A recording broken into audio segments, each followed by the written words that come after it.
Bom, nada mais inseguro do que um escritor numa conferência sobre segurança, um escritor que se sente um pouco solitário porque foi o único convidado nesta e na anterior edição e preciso de um abrigo, preciso de um refúgio.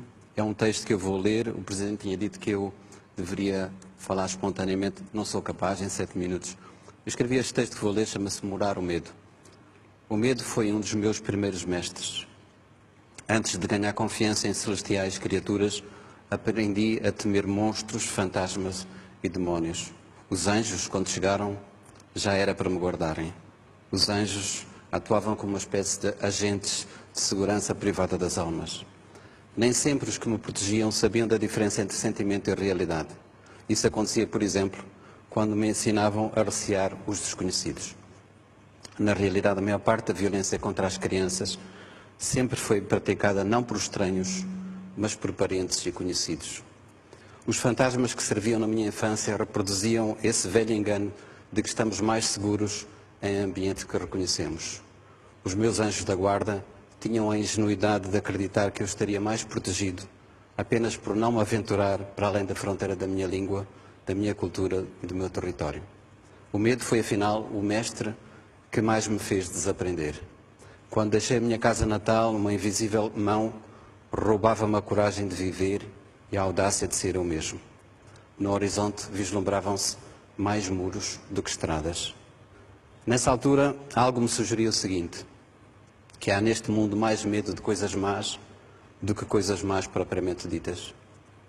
No Moçambique colonial em que nasci e cresci, a narrativa do medo tinha um invejável casting internacional.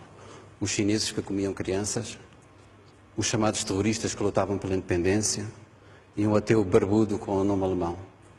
Esses fantasmas tiveram o fim de todos os fantasmas, morreram quando morreu o medo. Os chineses abriram restaurantes à nossa porta, os ditos terroristas são hoje governantes respeitáveis e Karl Marx, o ateu barbudo, é um simpático avô que não deixou descendência. O preço dessa construção de terror foi, no entanto, trágico para o continente africano.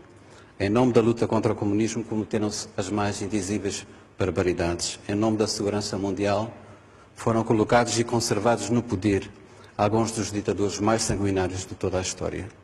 A mais grave desta longa herança de intervenção externa é a facilidade com que as elites africanas continuam a culpar os outros pelos seus próprios fracassos.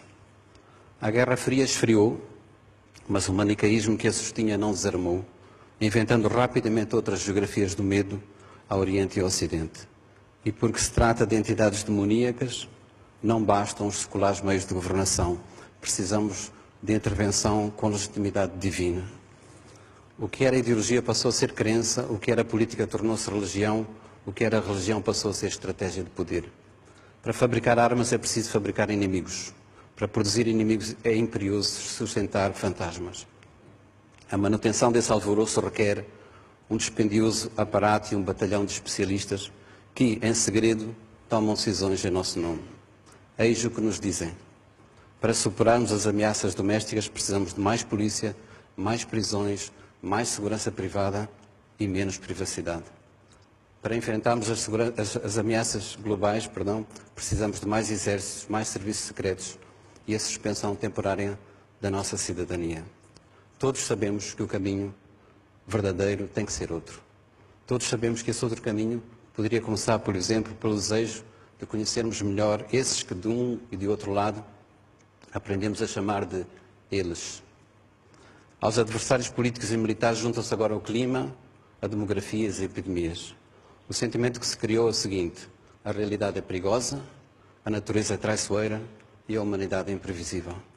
Vivemos como cidadãos e como espécie,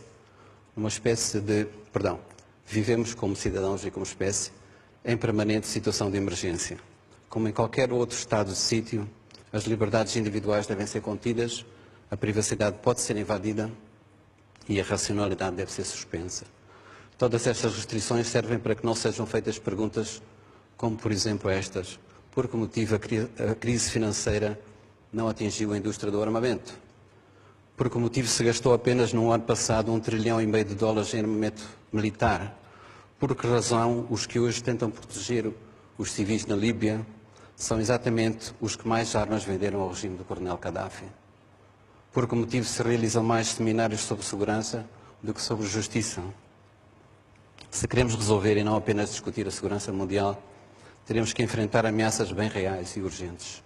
Há uma arma de destruição massiva que está sendo usada todos os dias, em todo o mundo, sem que seja preciso o pretexto da guerra. Essa arma chama-se fome.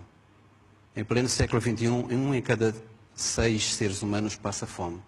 O custo para superar a fome mundial seria uma fração muito pequena do que se gasta em armamento. A fome será, sem dúvida, a maior causa de insegurança do nosso tempo. Mencionarei ainda uma outra silenciada violência. Em todo o mundo, 1 em cada 3 mulheres foi ou será vítima de violência física ou sexual durante o seu tempo de vida. É verdade que sobre uma grande parte do nosso planeta pesa uma condenação antecipada pelo facto simples de serem mulheres. A nossa indignação, porém, é bem menor que o medo. Sem darmos conta, fomos convertidos em soldados de um exército sem nome e, como militares sem farda, deixamos de questionar. Deixamos de fazer perguntas e discutir razões. As questões de ética são esquecidas porque está provada a barbaridade dos outros. E porque estamos em guerra, não temos que fazer prova de coerência, nem de ética, nem de legalidade. É sintomático que a única construção humana que pode ser vista do espaço seja uma muralha. A Grande Muralha foi erguida para proteger a China das guerras e das invasões. A muralha não evitou conflitos nem parou os invasores. Possivelmente morreram mais chineses construindo a muralha do que vítimas das invasões que realmente aconteceram. Diz que alguns dos trabalhadores que morreram foram emparadados na sua própria construção. Esses corpos convertidos em muro e pedra são uma metáfora de quanto o medo nos pode aprisionar. Há muros que separam nações, há muros que dividem pobres e ricos, mas não há hoje no mundo um muro que separe os que têm medo dos que não têm medo. Sob as mesmas nuvens cinzentas vivemos todos nós, do Sul e do Norte, do Ocidente e do Oriente. Citarei Eduardo Galeano acerca disto, que é o medo global, e diz ele: os que trabalham têm medo de perder o trabalho, os que não trabalham têm medo de nunca encontrar trabalho. Quando não têm medo da fome, têm medo da comida. Os civis têm medo dos militares, os militares têm medo da falta de armas e as armas têm medo da falta de guerras. E, se calhar, acrescento agora eu, há quem tenha medo que o medo acabe. Muito obrigado.